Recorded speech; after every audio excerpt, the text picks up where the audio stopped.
Welcome back in. The Mark and Brian radio program opening today, and this is totally my kind of movie, Journey to the Center of the Earth.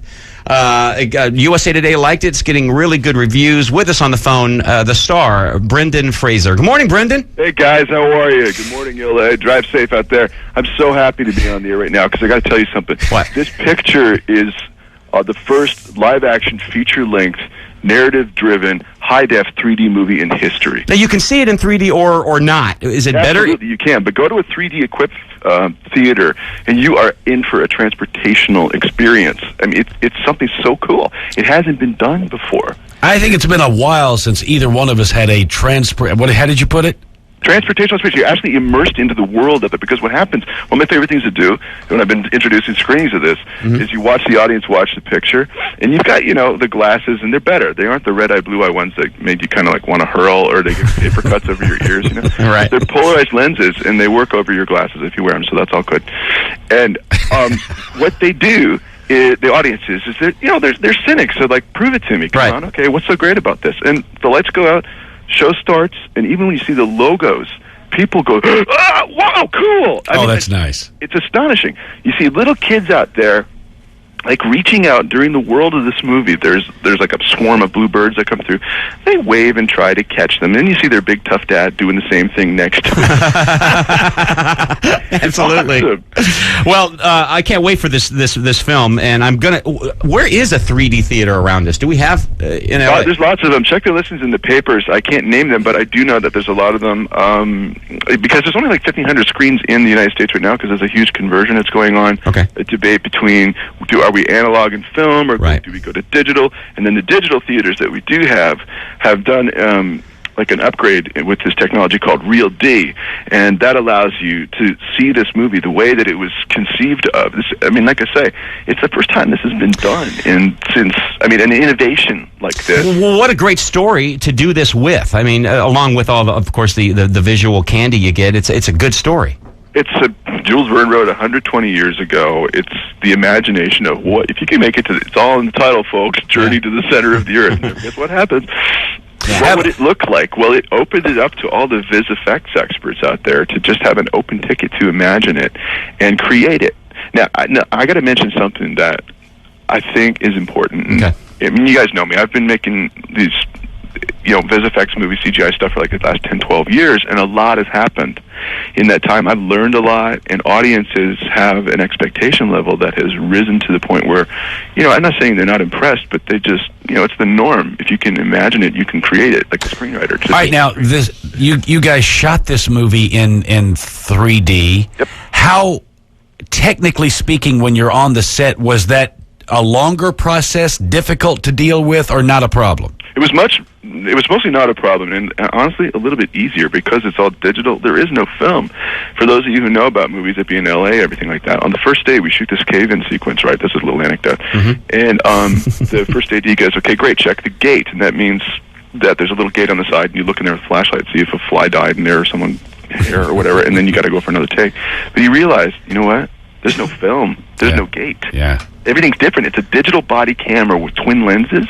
Wow. And a fiber optic cable that goes off to a tent to, like, and I say this with affection, like legions of happy nerds are hacking away in these massive. Right.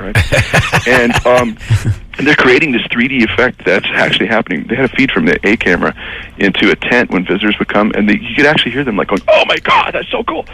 So if you get a chance, seriously, go and see this. It's a treat because you beat the heat. Get out there with Grandma and the Boy Scout troop, whatever. Bring everyone because you're going to go and have a good time. It always amazes me when I'm not taken out of the movie by the special effects, like in Mummy and this, I'm sure. Because basically, as an actor, the director's telling you, okay, go, we want you to stare at the craft service guy's shoulder. That's a big spider. And you have to react like that. I mean, it's just amazing. Believe it, you know, and that's exactly the sort of like behavior I displayed as a child that got me sent to the principal's office. And now they pay me for it. I don't know. Brendan, let's go back a little bit to, I think, maybe the very beginning of your film career or very early in it. And my guess is this is a film that you hear a lot about, but Gods and Monsters. Oh, yes, absolutely. Working at such an early stage in your career with the great Ian McKellen, we've had him on the show on many occasions, and he's a wonderful man, as I'm sure you know. He's a gentleman through and through. He's so easy to talk to. I idolized him when I was in training as a student. I watched his BBC program, Acting Shakespeare, like over and over again, and he just had a facility for making that very complicated language sound like a conversation that you and I are having right now, and it sort of demystified the whole specter of acting, and blah blah blah. But no, it's more about just doing the job, showing up, being, having a good relationship with the people that you work with, and then just letting sit back and let the director tell you where to go, and just do the movie, do the work. I was also amazing. I was also really intrigued. I'm assuming this movie was based in truth about is it James Whale, the director of Frankenstein? Correct. His was a bittersweet tale. He was an innovator in cinema, and he was largely forgotten by the end of his life. And all the accomplishments that he made were just discovered after the fact. And it is true that they found him in a swimming pool. And for those of you who haven't seen Gods and Monsters, go take a look at it. It holds up. It's worth it. It's about an oddball friendship. Two characters. Mine is this guy, handyman, who mows lawns, and he's kind of lost. And Ian McKellen plays James Whale, who is the creator of one of the iconic Universal monsters in the cabinet. But he humanized the creature in a way to allow for people to identify with him. And whether they knew it or not, Frankenstein's creation was a lot like them. He was just looking for a friend. Okay, maybe he was big and scary, and he got mad when people poked him, and he snapped free of his bonding. And he went across the countryside strangling peasants. But, hey, we all feel like that every now and then. Yeah, well, sure. I have to mention this movie because if it's on, life stops for me, and I sit and watch it. And I don't know how much you hear about this these days, but With Honors, I love that movie. You were great. Thanks. The great Joe Pesci is in this. Is that something you hear about a lot? That's a picture that I think is, again, like one of those, hey, why would these two guys be friends kind of movies. Mm-hmm. And Joe is Joe. He was a cut-up. This was like 6, 7, 8 years ago. I can't remember. But the thing about those movies is I've just been really fortunate to be able to do a lot of different types of roles. And I stress, fortunate and privileged, and it's very lucky for me in a way, and it's also a responsibility, I feel, because you gotta deliver. Because if you don't care about the people in the movie, then why should an audience care about why they're there? That's what I feel like when I go to the pictures. And the work is apparent, because you like to work the boards, as they say, every once in a while, and I went to see you with Martin Short in 4 Dogs and a Bone a few years back. Is that the reason you do that, to kind of keep that true acting edge sharp? You're talking about the play that we did that opened the Geffen Playhouse. Yeah, that's where it was.